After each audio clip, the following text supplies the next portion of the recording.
modul 1.1 itu tentang filosofi pemikiran Ki Hajar Dewantara yang pertama ini Bu. Kemudian modul 1.2 tentang nilai dan peran guru penggerak. Kemudian modul 1.3 itu tentang visi guru penggerak. Dan satu ini yang terakhir 1.4 ini adalah tentang budaya positif.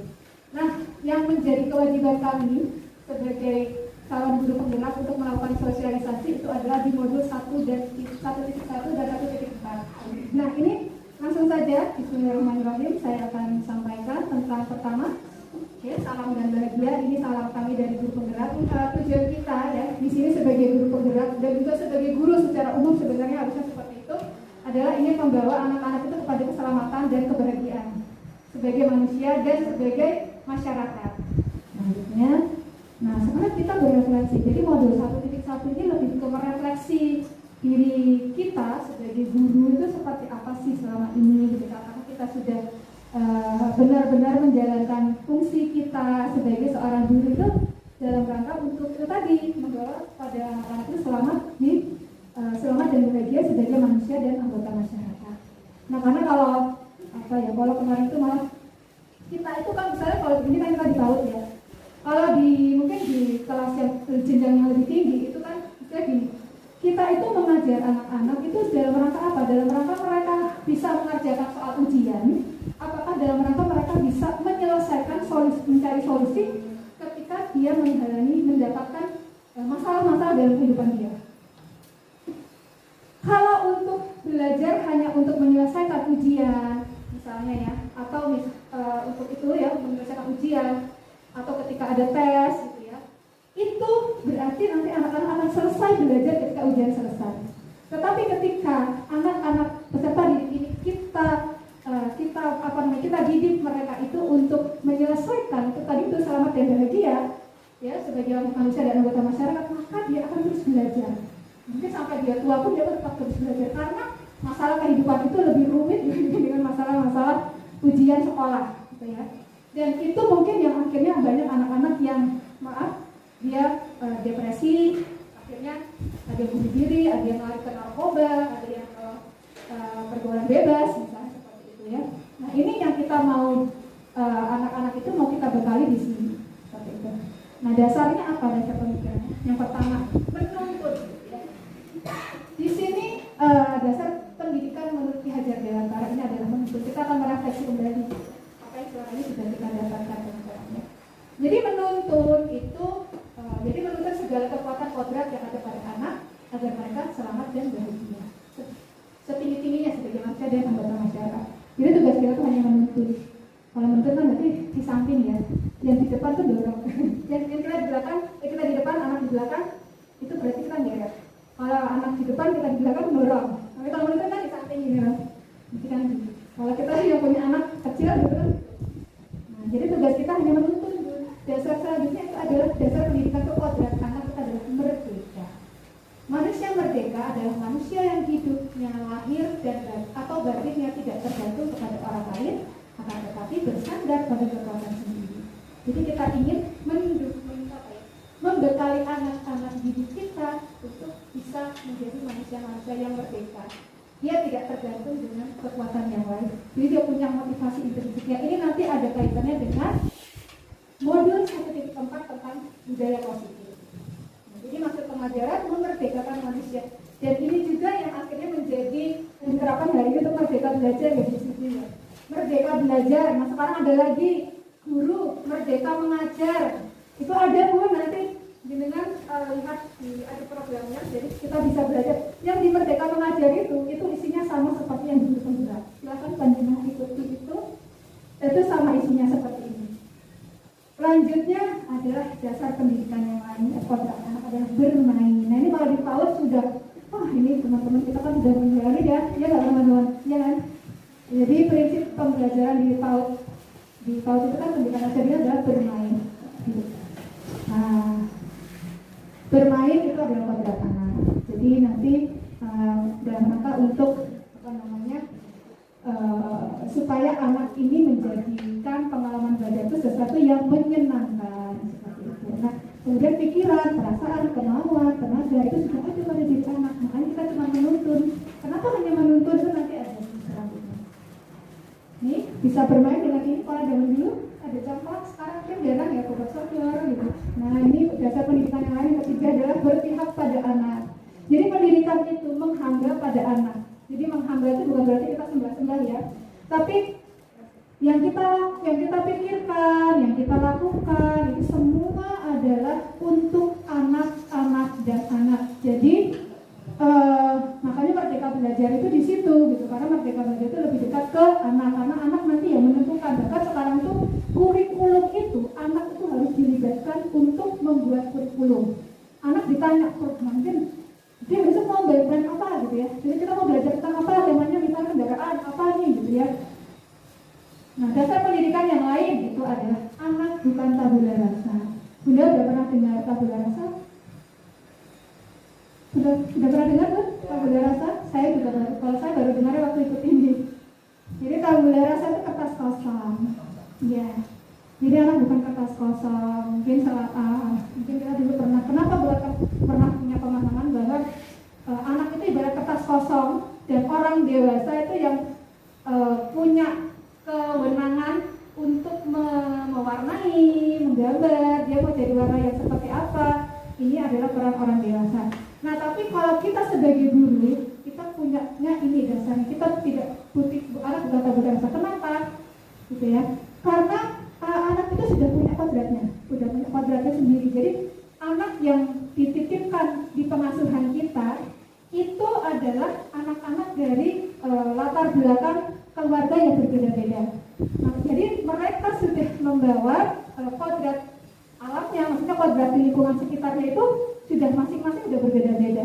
Jadi kita tidak bisa mengatakan bahwa dia kertas kosong. Makanya di sini kita katakan dia itu sudah dia bukan tabula rasa, bukan kertas kosong. Dan tugas dia sudah punya secara samar-samar, dia sudah punya sebenarnya pemahaman-pemahaman gitu ya. Jadi tinggal kita itu yang menebalkan garis samar-samar itu untuk memperbaiki lakunya menjadi manusia seutuhnya. Nah, selanjutnya teman-teman ini adalah petani, karena kita tadi sebagai penuntun ya. Nah, diibaratkan oleh Ki Hajar Dewantara bahwa kita ini sebagai seorang guru itu adalah seperti petani yang menanam jagung. Jadi kita menanam jagung itu kita hanya bisa menuntun tumbuhnya jagung. Kita tidak akan bisa merubah jagung menjadi padi. Ya sudah, kodratnya anak misalnya A ya sudah A, kodratnya anak B ya B gitu ya. Kita tidak akan bisa memaksa dia untuk menjadi A menjadi B seperti itu.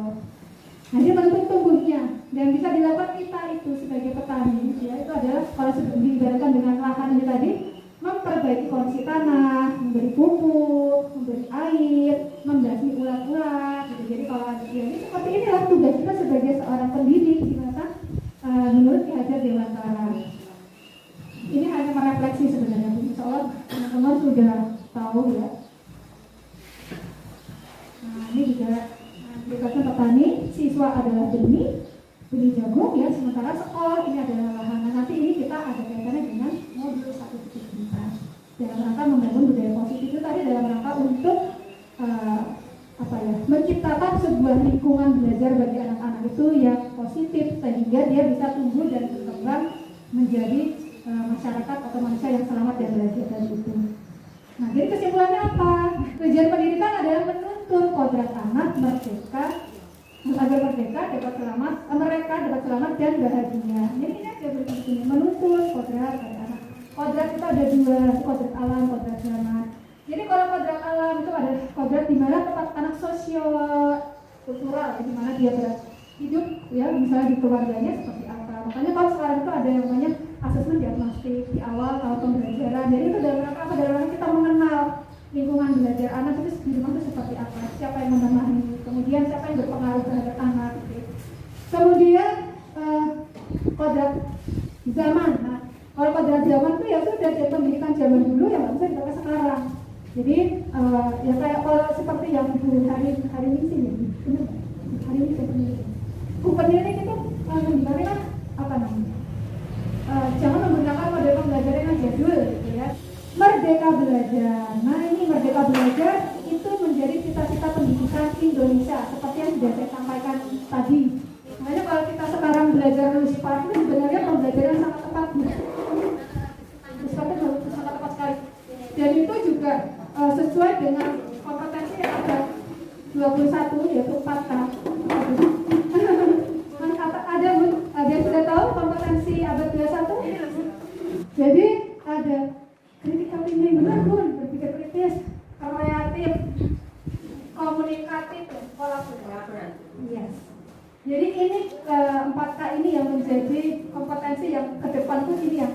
dituju. Nah, kalau yang ini adalah contoh penerapan pembelajaran sesuai filosofi Ki Dewantara yang sudah dilakukan di kelas. Ini saya secara yang saya lakukan di kelas. Kalau saya ini kan yang dengan menggunakan Luspardun, ya, teman-teman ya, ini dengan menggunakan Luspard. Jadi setelah mengerjakan proyek itu kan biasanya anak-anak disuruh presentasi ya, diminta presentasi tentang tadi membuat apa hari ini, gitu kan. Ini sebenarnya anak-anak belajar untuk berkomunikasi. Mereka menyampaikan apa yang sudah mereka buat. Awal-awalnya ini saya kesulitan dulu, karena anak-anak kan terbiasa selama ini dengan instruksi. Jadi apa-apa kan selalu ada instruksi gurunya. Kamu harus mengerjakan ini, habis ini apa lagi. Nah, ketika diberikan Luspard, memang awal-awal anak-anak bingung. Aku ngapain ya gitu, aku nggak bisa pun, aku nggak tahu, gitu kan. Tapi setelah berjalan beberapa kali gitu ya, akhirnya anak-anak sudah mulai terbiasa, idenya sudah mulai muncul, kemudian anak-anak juga sudah mulai berani untuk maju ke depan. Kan mau maju itu udah pada awalnya kan takut disalahkan, karena tidak ada yang salah sebetulnya ya, karena memang kalau itu kan beda cara pandang saja. Jadi anak-anak sudah mulai berani maju untuk bercerita. Ini salah satunya ini Via, dia menggambar sayuran. Oh iya, lupa ini. Ada suaranya sebenarnya ini. Nah, sekarang kita masuk ke modul 1.4 Bun. Nah, ini budaya positif. Kenapa kita tentang budaya positif?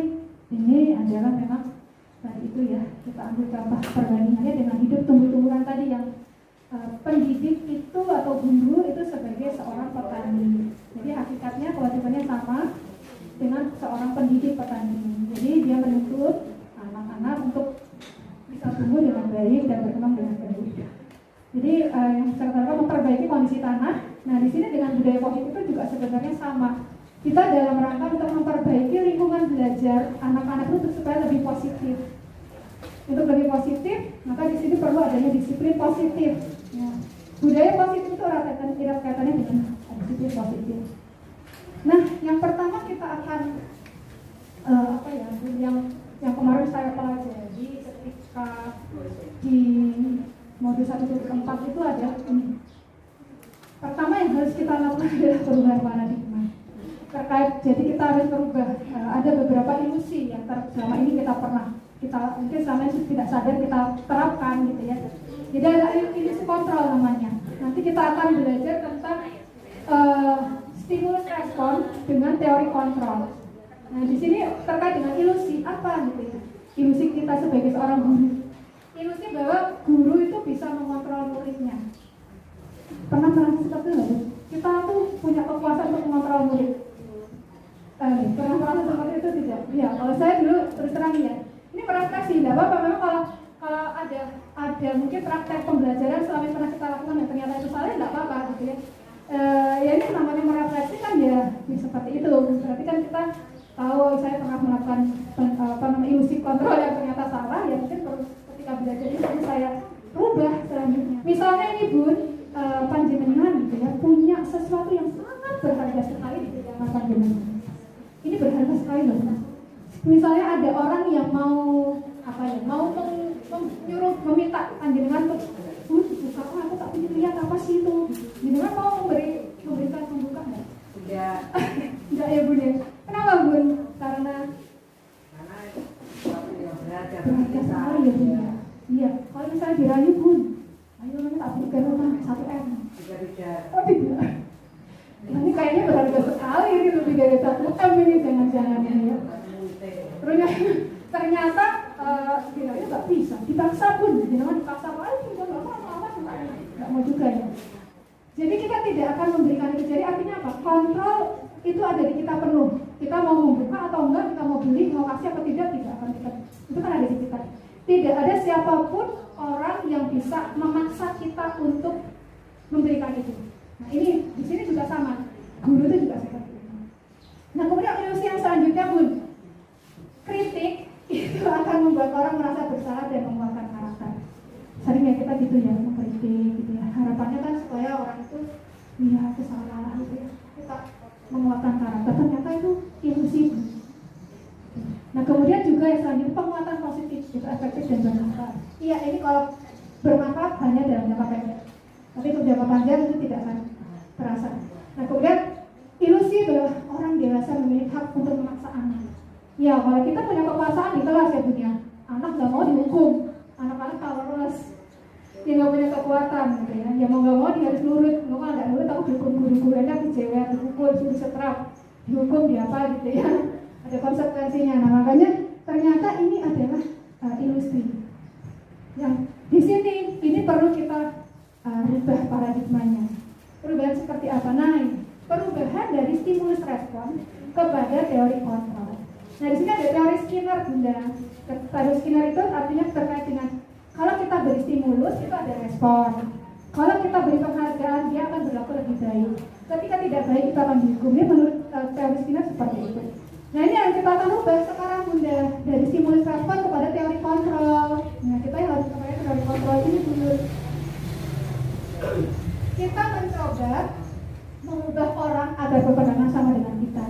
Nah, harus kita ubah sekarang jadi seperti ini. Kita berusaha memahami pandangan orang lain tentang dunia. Nah, kemudian perilaku buruk itu dinilai sebagai suatu kesalahan.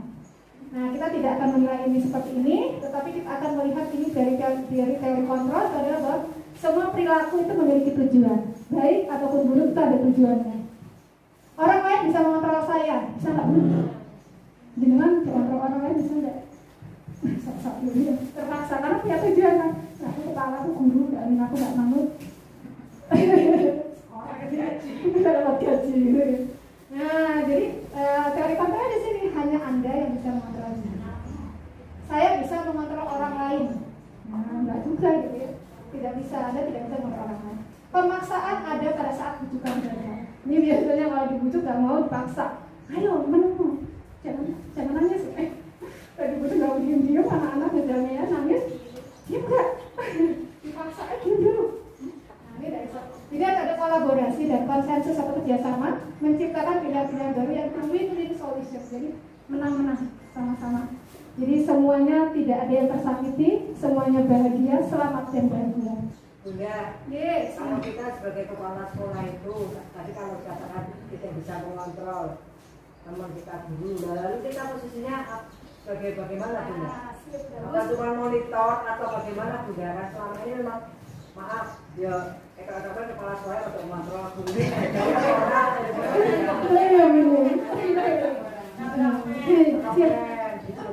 Iya. Sekarang apa namanya atau itu ada apa namanya kata-kata lain yang untuk penerapan seperti itu juga? Sip, keren, pertanyaan yang bagus. Oh, iya. Nah, posisinya ada di mana kita? Kemudian apa yang harus kita lakukan? Nah, ini saya skip dulu ya.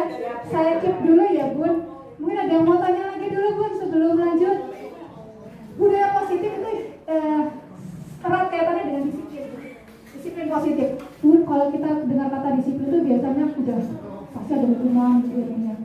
Nggak nyaman gitu ya. Disiplin nggak nyaman gitu ya. Padahal Bun, disiplin itu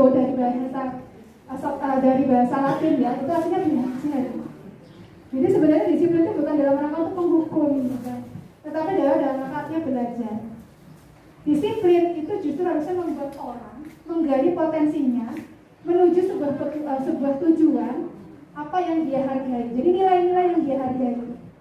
Namun pada budaya kita makna kata disiplin itu telah berubah menjadi sesuatu yang dilakukan seseorang pada orang lain untuk mendapatkan kepatuhan. Artinya kita dalam rangka sedikit kurang lebih memaksa ya tadi supaya orang patuh. Iya betul. Dan itu seringkali jadi tidak nyaman.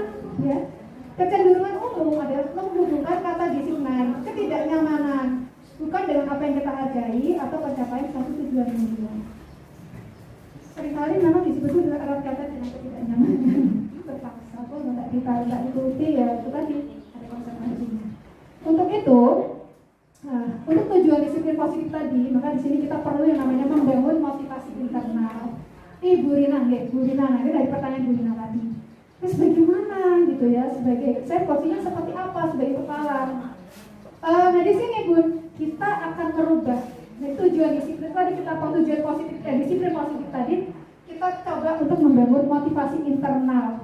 Mungkin kalau saya sebagai guru ya kepada anak-anak, murid-murid, kalau panjenengan yang kepala sekolah, yang itu kepada guru, bisa juga pada muridnya, gitu. Karena yang mengajar juga ya punya. Nah apa gitu ya? Ini untuk menghindari tadi. Ini teori motivasi perilaku manusia. Tadi sudah saya sampaikan bahwa seseorang melakukan sesuatu itu misalnya kesalahan, itu tidak dianggap sebagai sebuah kesalahan, tetapi dia melakukan itu mungkin karena ada yang namanya kebutuhannya, dia tidak ada tujuan gitu. Nah, apa? Untuk menghindari ketidaknyamanan di rumah. Salah satunya orang berlaku disiplin adalah di sini. Ini nggak boleh. Udahlah gitu ya. Nanti kalau nggak dilakukan, saya ya nggak nyaman gitu ya, nggak enak gitu ya, telat terus gitu. Atau misalnya nggak ngerjain tugas gitu ya. Atau nggak buat penilaian, nggak enak gitu ya. Nah ini nggak enak sama kepalanya misalnya, atau kalau murid nggak enak sama gurunya, atau kalau bisa juga dia malu sama temennya gitu, karena sering kamu kok nggak mengerjakan tugas lagi gitu ya, ini gimana sih nggak bisa, misalnya kalau di depan teman-temannya, kalau dia menjadi malu. Nah itu terjadi karena motivasi eksternalnya. Apa yang akan terjadi apabila saya tidak melakukannya gitu kan? Nanti dia mikir gitu, kalau aku nggak ngerjain aku pasti kayak gini deh nanti. Ada konsekuensi yang akan terjadi sama saya malu, saya ditegur guru, atau saya dapat hukuman. Ini motivasinya eksternal. Ada orang yang disiplin karena ini.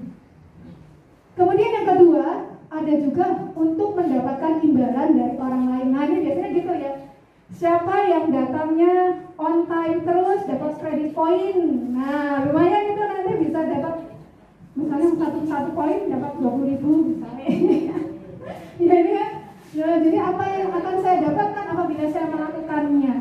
Biasanya mikirnya ke situ, Bun. Ini juga motivasinya eksternal. Seseorang melakukan disiplin karena ada imbalan. Nah, yang ingin kita tuju, ini ada yang ketiga. Untuk menghargai diri sendiri, menjadi insan sesuai dengan harapan kita. Jadi kita punya nilai-nilai yang kita yakini, Bun. Saya harus tepat waktu, saya akan menjadi teladan, tepat waktu ada sesuatu yang baik, misalnya gitu ya. Nah ini saya akan menjadi orang seperti apa bila saya melakukannya. Kalau saya disiplin, saya tepat waktu, saya akan menjadi orang yang menghargai waktu. Saya akan bisa sukses di kemudian hari. Kalau saya disiplin belajar, saya akan menjadi banyak mengetahui sesuatu seperti itu. Nah ini yang kita ingin lakukan di sini. Jadi kayak anak-anak misalnya yang malas belajar.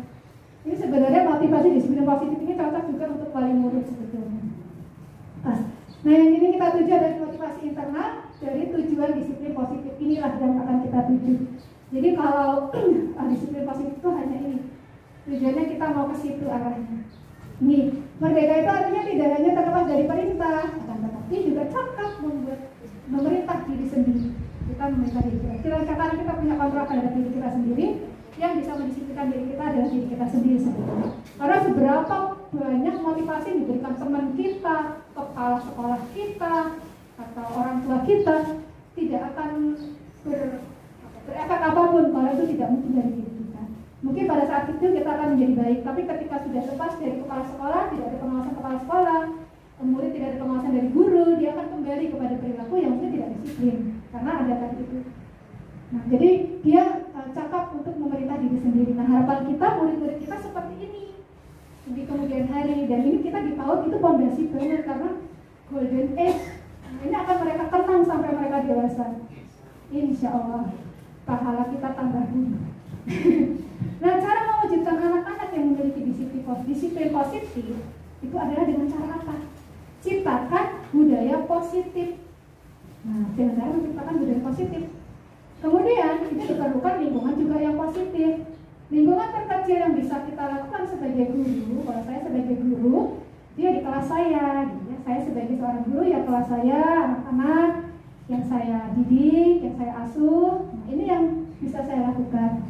Kemudian kalau kepala sekolah mungkin di lingkungan sekolah gitu ya. Tapi kalau misalnya sebagai guru bisa mempengaruhi lingkungan sekolah, ya alhamdulillah itu luar biasa gitu ya. Nah ini di sini ada yang namanya keyakinan kelas. Yang lebih kecil lagi nanti menuju kepada peraturan kelas. Nah ini yang sering kita, masalahnya sering kita lakukan, kita itu berkutatnya kepada peraturan kelas. Jadi anak-anak disiplin, anak-anak tertib, yang harus yang kita tetapkan di peraturan kelas. Ya Bun, tidak boleh makan sambil berdiri. Ya, sebenarnya itu bagus Bun. Memang ada ya tidak boleh makan sambil berdiri, tetapi memang nanti kan perlu ada motivasi internal ya. Kita perlu kembangkan. Terus ada apa lagi? Tidak boleh berlari-larian di dalam kelas, ya. Atau tidak boleh di kelas hanya boleh jalan. Kemudian harus harus mendengarkan bu guru. Kalau bu guru bicara tidak boleh bicara, anak-anak hanya mendengarkan bu guru.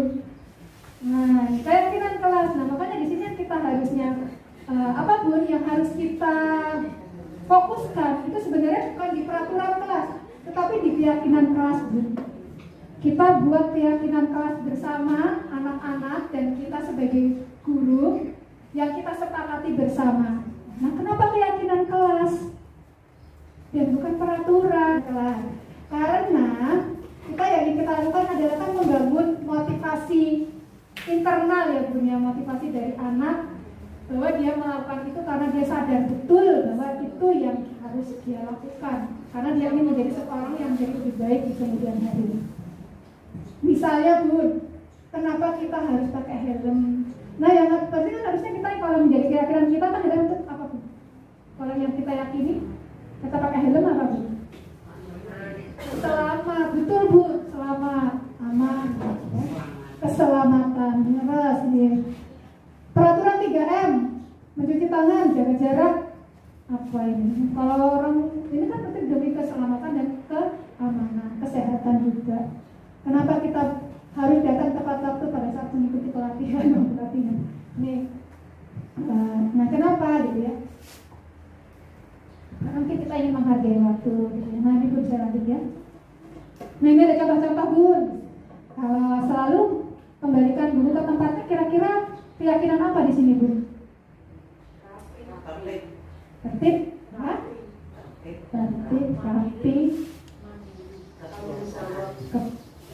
kebiasaan Bun. Ya, ada yang tanggung jawab? Ya, ini bisa juga tanggung jawab gitu ya, karena kalau kita mengambil sesuatu di situ, tepatnya di situ ya kita harus kembalikan di situ lagi. Bisa nggak itu? Disiplin bisa nggak? Yang mana Bun? Ada 15 menit. Ya disiplin. Ya karena yang kita ingin lakukan kan adalah mendisiplinkan, tetapi secara positif. Nah nanti yang kita bentuk adalah keyakinan ini sesuatu yang bisa diterima oleh semua. Jadi kalau disiplin hadir itu 15 menit menghormati komitmen pada tujuan bersama. Kenapa sih kita harus hadir 15 menit? Nah ini memang lebih baiknya lagi kalau guru bersama kepala sekolah membuat komitmen bersama. Jadi ada keyakinan bersama. Jadi kalau dulu saya ya waktu di sekolah ya dulu gitu ya itu biasanya memang selalu lihat peraturan sekolah, peraturan guru, peraturan murid, peraturan ke orang tua ini. Tapi mereka tidak kita libatkan untuk membuat peraturan itu. Jadi itu hanya sebatas peraturan. Kalau mereka kita libatkan, ini akan menjadi sebuah keyakinan. Kenapa sih saya harus hadir 15 menit? Nah ini jadi, oh iya, harus. Ini kita akan yang kita lakukan di situ. Teman-teman, ini kira-kira yang mana yang keyakinan kelas, yang mana yang peraturan ya? Dan kenapa? Ini kayaknya kan sama-sama ya benar. Kesepakatan kelas. Datang tepat waktu, mengucapkan salam. Menjaga kebersihan sekolah. Datang tepat waktu itu peraturan itu. Oke, kenapa Bun? Ini saya kalau harusnya punya operasi, peserta aktif. Iya, gimana Bun? Kalau sendiri kan harus ada peraturannya dan salah satunya itu Bun, datang tepat waktu. Oh iya. Jadi kita sepakati bersama. Jadi kalau yang sebelum kanan apa kiri? Kalau jangan kiri ya Bun ya. Sebelah ini kiri, yang ini kanan. Ya. Kalau sebelah kiri ini apa Bun tadi? Peraturan. Iya benar. Ya. Kalau yang sebelah kanan kesepakatan. Kamu keren Bu. Udah bisa. Kenapa Bun? Karena yang kesepakatan itu ada melibatkan yang guru dan anak. Ya, bagus benar Bun. Ya, jadi benar ini ada melibatkan anak, guru dan anak. Dan biasanya juga kalau namanya keyakinan itu singkat Bun, tidak panjang. Ini nih, Kami guru saling menyayangi itu kan konteksnya luas ya. Tidak nakali temannya, tidak jiwiti, tidak pokoknya itu ya. Nah kemudian kami murid yang semangat belajar. Ini semangatnya yang diambil. Kami murid yang peduli, ini peduli. Didukung oleh penghargaan. Nah ini juga. Nah yang perlu kita ada sedikit berubah itu juga ini Bu. Terkait dengan penghargaan. Selama ini kan tadi ada yang beberapa paradigma yang harus kita rubah, kita geser. Ya kita mencoba merubah sedikit terkait dengan penghargaan. Seringan kalau kita guru TK ini dikasih stiker bintang. Siapa yang pintar nanti stikernya bintang. Siapa sih nggak tugasnya rapi dikasih stiker bintang kayak gitu. Nah ternyata penghargaan ini tidak selamanya menjadi sesuatu yang baik, tetapi dia bisa menjadi sebuah bentuk hukuman juga. Hukuman buat siapa? Buat yang tidak mendapat penghargaan. Gitu, jadi buat yang tidak mendapat penghargaan. Harapan kita kan kalau kita kasih penghargaan yang nggak dapat kan supaya termotivasi ya Bunya. Ayo kamu nanti supaya dapat penghargaan seperti ini. Tapi ternyata bisa jadi ada dua, dia termotivasi, ada yang apaan sih juga dapat kayak gitu. Gak apa-apa, aku ya kayak gini aja gitu ya. Penghargaan itu menghukum tadi itu ya. Penghargaan mengurangi ketepatan, jadi kurang tepat sebetulnya. Misalnya yang paling rapi pulang duluan, penghargaan juga tidak efektif. Karena mungkin pada saat dia dikasih penghargaan dia akan tertib. Kalau misalnya nggak dikasih penghargaan ya udah anaknya malas-malasan gitu ya, nggak ada penghargaan ini biasa aja gitu ya. Penghargaan bisa merusak hubungan. Pada suatu saat mungkin tidak temennya dapat penghargaan kita nggak dapat, teman kita ya kita nggak dapat, mungkin ada rasa kamu dapat terus gitu ya. Atau misalnya merusak hubungan guru dengan muridnya. Mungkin kalau dia terus yang dapat gitu ya, kok aku nggak pernah dapat gitu ya. Mungkin kadang orang tua juga akan sama kita, kenapa Bun?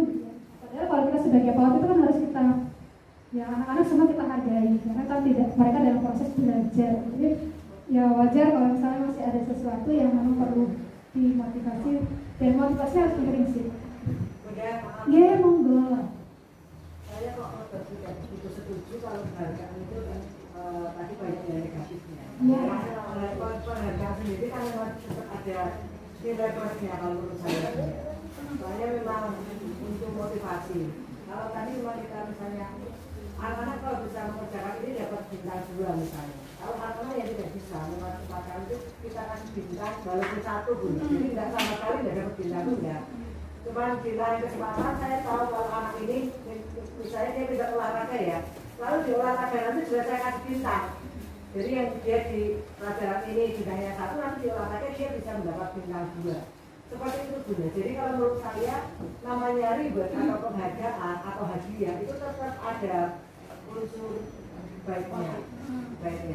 Jadi penghargaan memang di satu sisi memang dia ada poin plusnya gitu ya. Dia bisa memotivasi. Hanya saja motivasinya ini tidak bertahan lama. Ya, pada saat jangka pendek dia akan termotivasi betul. Tapi itu tidak akan lama. Jadi sesuatu yang kembali lagi diawali, sesuatu yang lahirnya itu tidak dari diri sendiri, kesadaran kita sendiri, itu tidak akan bertahan lama biasanya. Ketika reward itu ternyata sudah kita misalnya tidak pernah kita berikan lagi, anak itu mungkin akan menjadi ya dia tidak termotivasi, kurang bersemangat misalnya seperti itu. Kalau saya ada murid ya Bunda Septi ya, murid itu memang harus selalu di depan mengumpulkan tugas misalnya gitu ya. Kalau naruh buku aja itu kalau dia naruh ada temennya diambil, taruh dulu bukunya supaya apa pun punya dia di atas sendiri. Kalau dia tidak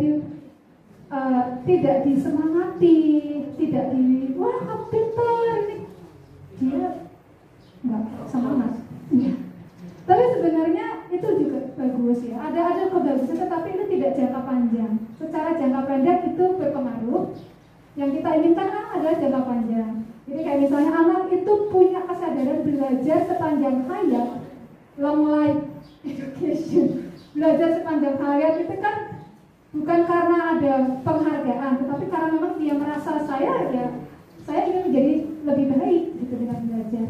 Jadi kalau menunggu penghargaan itu memang kurang tepat. Tadi sebenarnya dikatakan salah, tidak salah kata-kata, tapi kurang tepat.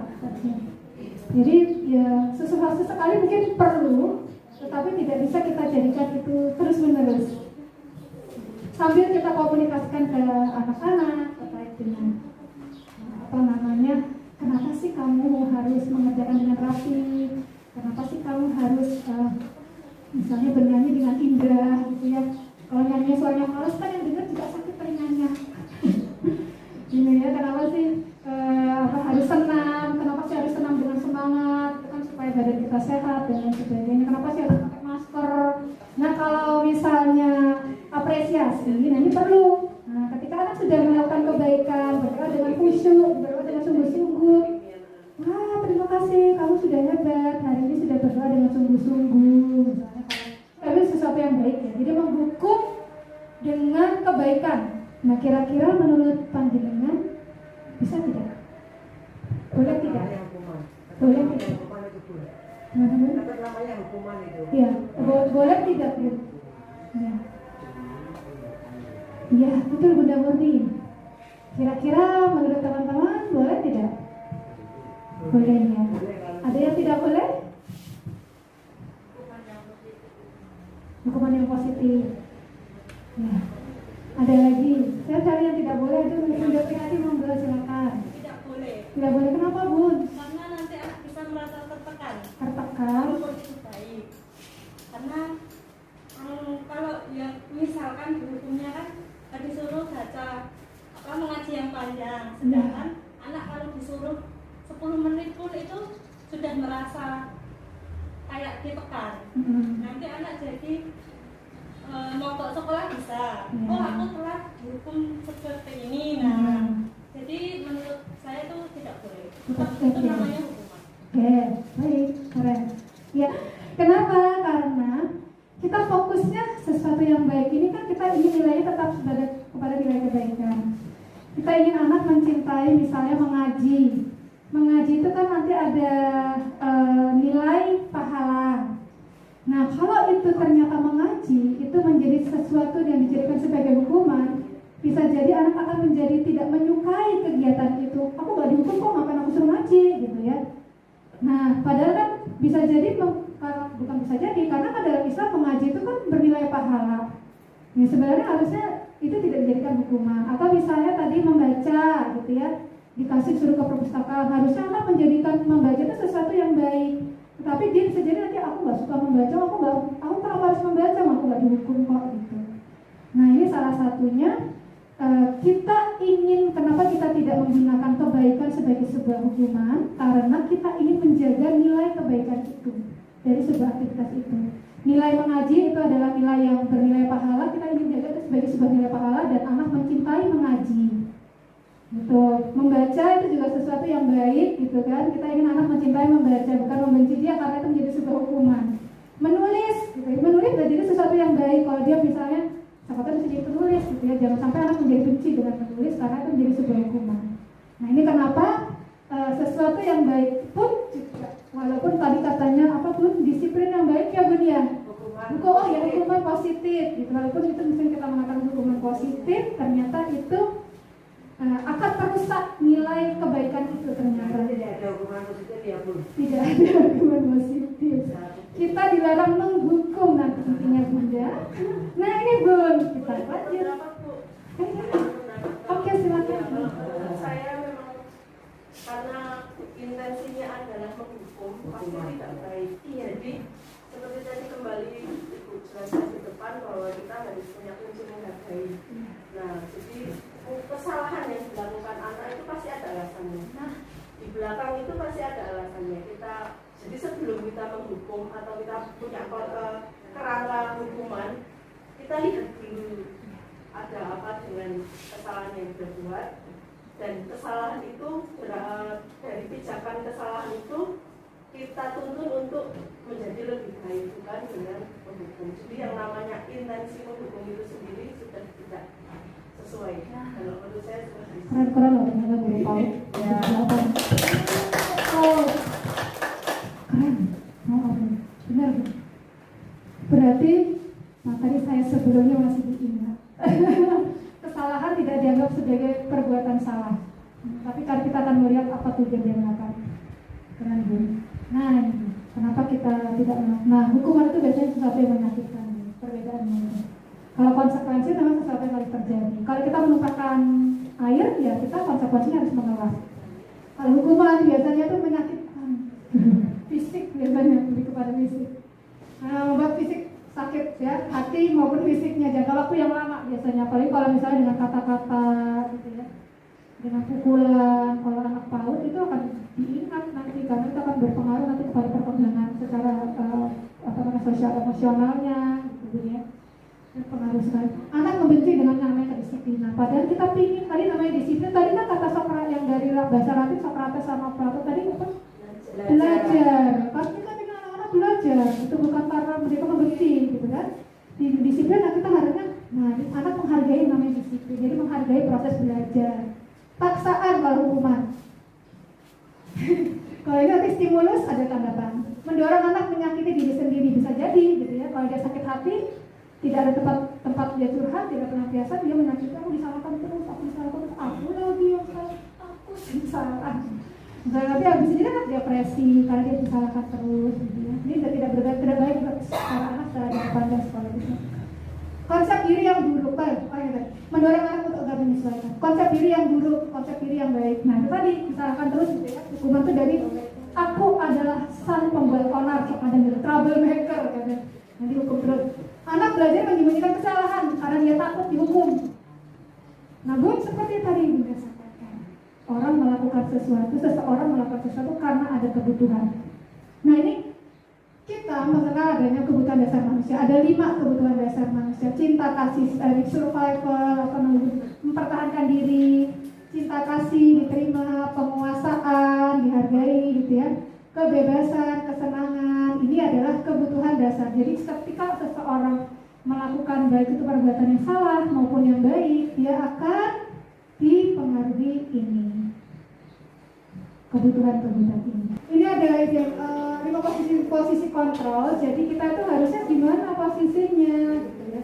Ini ada penghukum, ada pembuat orang merasa bersalah, posisi sebagai teman, sebagai pemantau, mengawasi, gitu ya, begitu.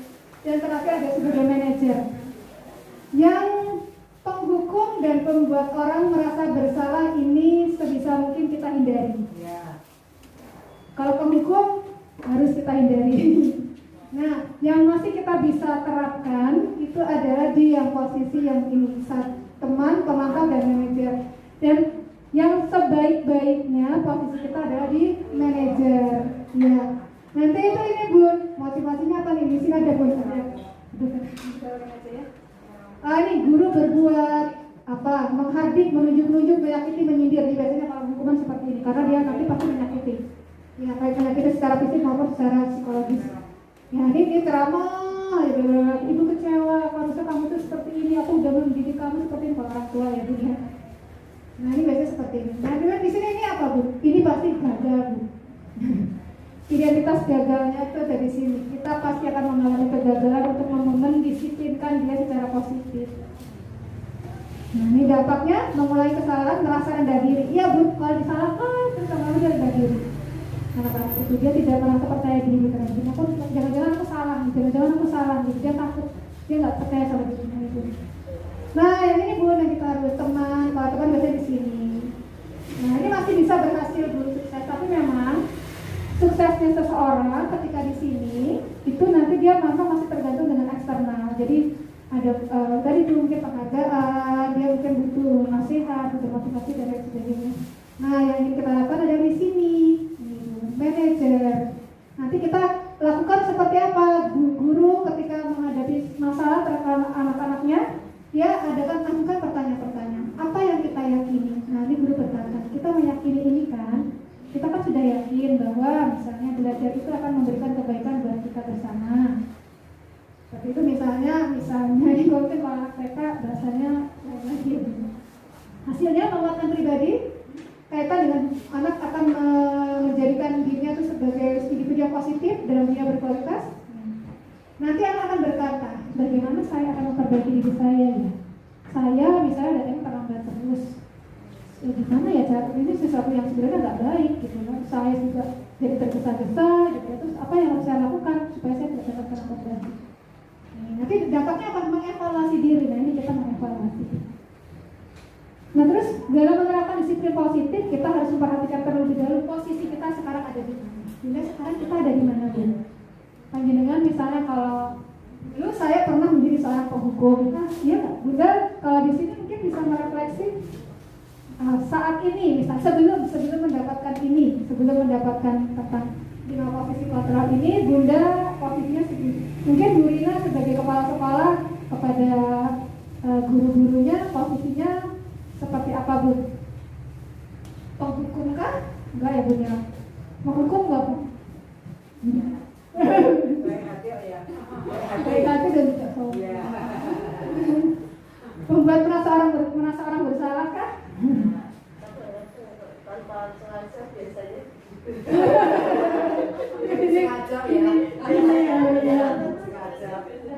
Kalau kita mau menjadi manajer, gitu tadi ya, posisi manajer, kita ingin mengubah paradigma kita tadi ya, mewujudkan disiplin positif dari yang hukuman, penghargaan, konsekuensi menuju ke restitusi. Restitusi ini apa? Biasanya memang ini di istilah hukum atau di istilah pajak, biasanya dari restitusi pajak, pengampunan pajak. Nah, ini restitusi di dunia pendidikan ini memang diadopsi dari hukum ya, istilahnya.